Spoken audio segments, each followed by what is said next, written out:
You know, there are American heroes who don't like this idea. Neil Armstrong, Gene Cernan have both testified against commercial spaceflight in the way that you're developing it, and I wonder what you think of that. I was very sad to see that, because those guys are, yeah. You know, those guys are heroes of mine, so it's really tough. You know, I wish they would come and visit and see the hardware that we're doing here. And I think that would change their mind. They inspired you to do this, didn't they? Yes. And to see them casting stones in your direction. It's difficult. Did you expect them to cheer you on? Certainly hoping they would. What are you trying to prove to them?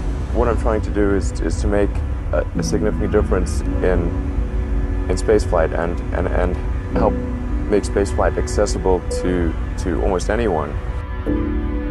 One of the most difficult choices I've ever faced in life was in 2008. I think I had maybe $30 million left, or $30 or $40 million left in 2008. I had two choices. I could put it all into one company, and then the other company would definitely die, or split it between the two companies. But if I split it between the two companies, then both might die. And you know, when you put your blood, sweat, and tears into creating something, or building something, it's like a child. And so it's like, which one am I going to let one starve to death? I couldn't bring myself to do it, so I split the money between the two.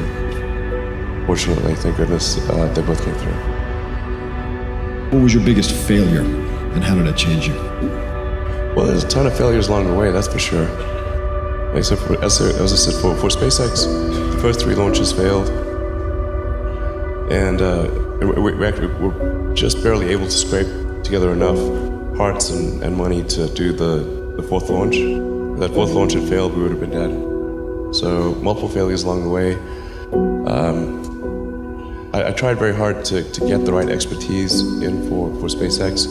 I tried hard to find a great chief engineer for the rocket, but the good chief engineers wouldn't join, and the bad ones, well, there was no point in hiring them. So I ended up being chief engineer of the rocket.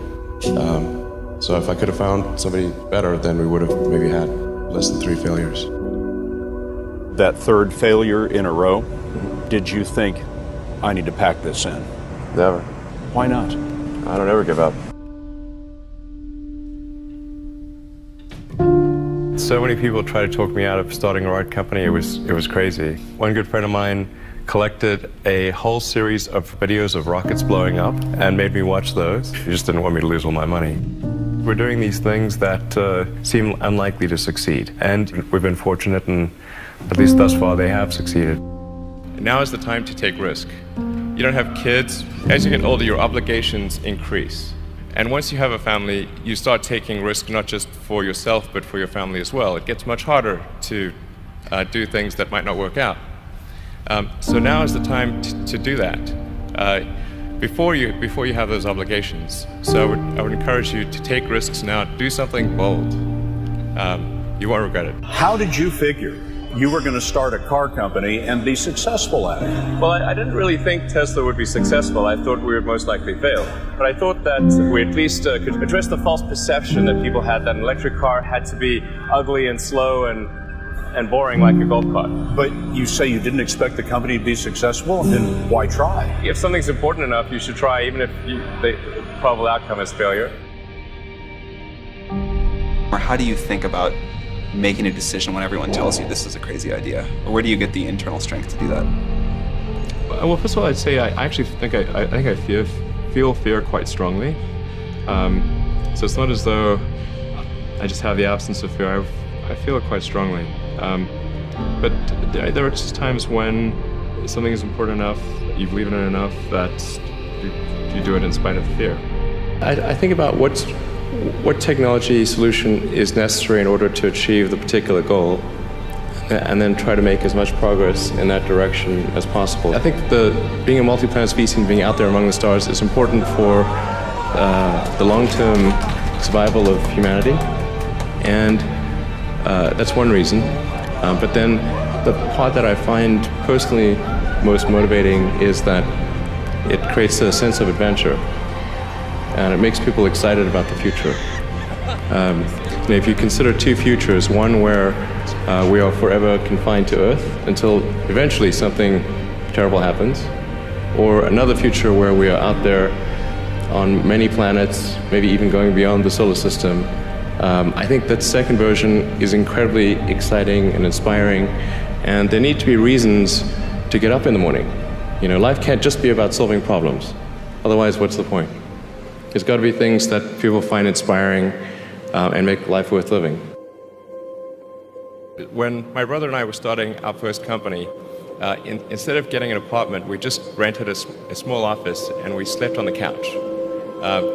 And we showered at the YMCA, and we're so hot up we had one computer, so the website was up during the day, and I was coding at night, 7 days a week, all the time.